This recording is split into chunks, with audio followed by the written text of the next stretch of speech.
давних времен на территориях, что относятся к современной Удмуртии, жили бессермяне.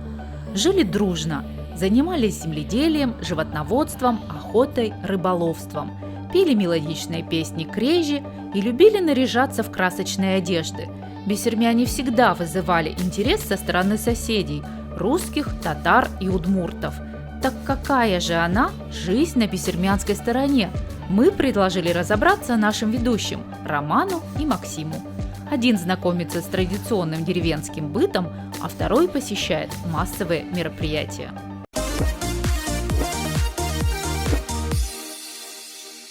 Хорошо летом в бессермянской деревне. Свежий воздух, природа.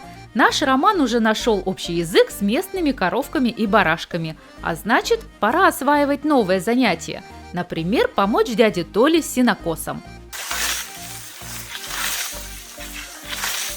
Трудиться житель Ворцы дядя Толя начал еще с малых лет.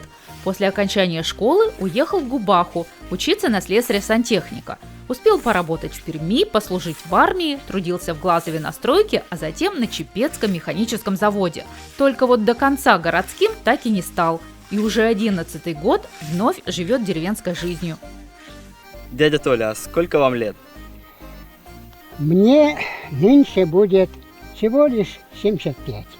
75, ничего себе. Немного. А вы в таком возрасте все равно и косите, и работаете везде. Ну, нас учили с детства трудиться. Мы, народ бессермяне, очень трудолюбивый народ. И скотину держим, и на работу ходим, и веселимся. Пойдемте покосим. Пойдемте. Давайте, я вам покажу, как косить. Вот так вот. Вот, как бы, вот, не рукой только, а телом.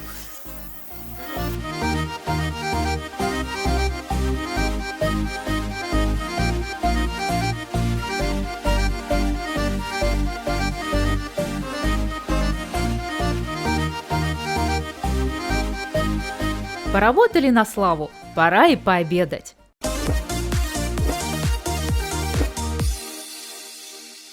Вот, Рома, смотри, это у нас бессермянский обед.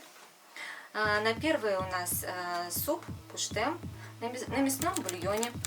Состоит из картошки, яиц и лука. Очень простой рецепт. Так, на второе мы кушаем плошка. Потом мы пьем чай. К чаю у нас шанги, традиционные шанги из дрожжевого теста со свекольной начинкой. И можно полакомиться рябиновым вареньем и медом. Так, Роман, держи ложку. Спасибо. А теперь, пожалуйста, попробуй, оцени наши блюда.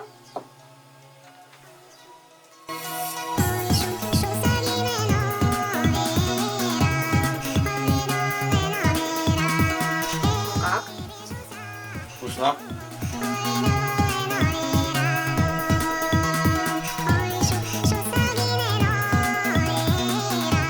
Такой своеобразный. Да, своеобразный вкус. Не пробовал ни разу, не слышал даже, что делают из рябины. Да, даже не представлял, что можно сварить варенье из рябины. Оставим пока Романа на кухне и узнаем, как дела у Максима. В прошлой серии он отправился в Тылыс на фестиваль «Звуки прошлого».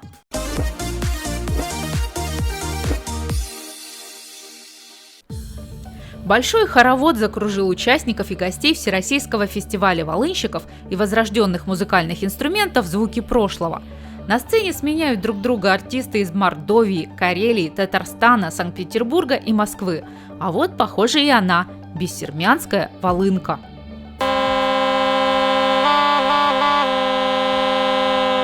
Сейчас вот есть, покажу вам две волынки, которые я сегодня привез на фестиваль.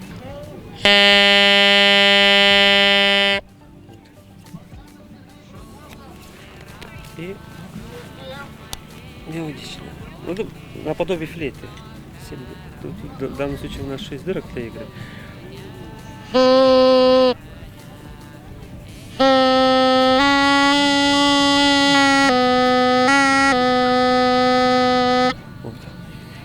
втором классе я не знал, кто такие бессельмяне. Я сам не знал, что я сам бессельмянин. Это уже потом, когда повзрослел, у бабушки своей спросил: бабушка, а кто такие бессельмяне? Так это мы, внучок бессельмянин.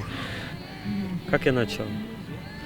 Открыл сундук бабушкин, там есть костюм, был костюм бессельмянский, мужской. Одел на себя, почувствовал себя бессельмянином настоящим, и уже все.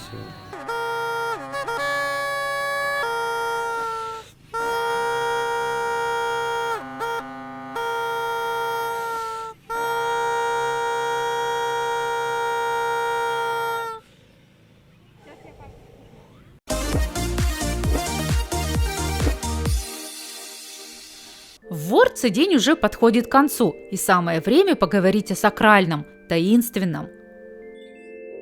А в кого верят бессельмяне? Очень интересный вопрос.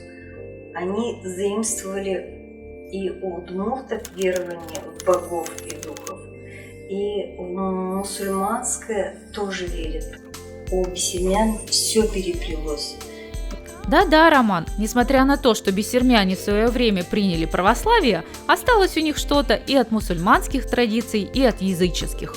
Проводят обряды в священной роще, отмечают национальный праздник Карбан, общаются с духами. Когда младенца приносят в дом, обязательно нужно же познакомить его, самое главное, с домовым. Печка – это такой сильный оберег дома. Когда заходят в пустой дом, делают так: «Ха-ха! Здравствуйте, это я пришел». Вот если в семье появляется младенец, для того, чтобы его не пугал дух подполья, а его они называют щущетка, бабушка щущетка, вот, чтобы она его, ребеночка не пугала, они его затапливают.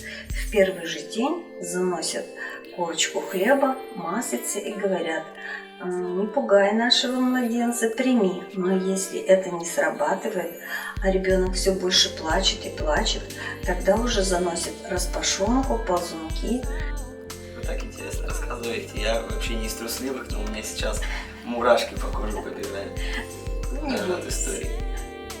Не знаю, как спать сегодня.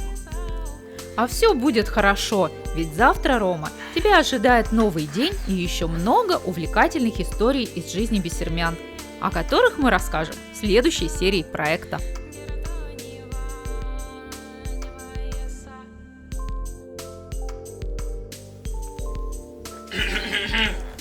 Гости пришли. Давай дружить.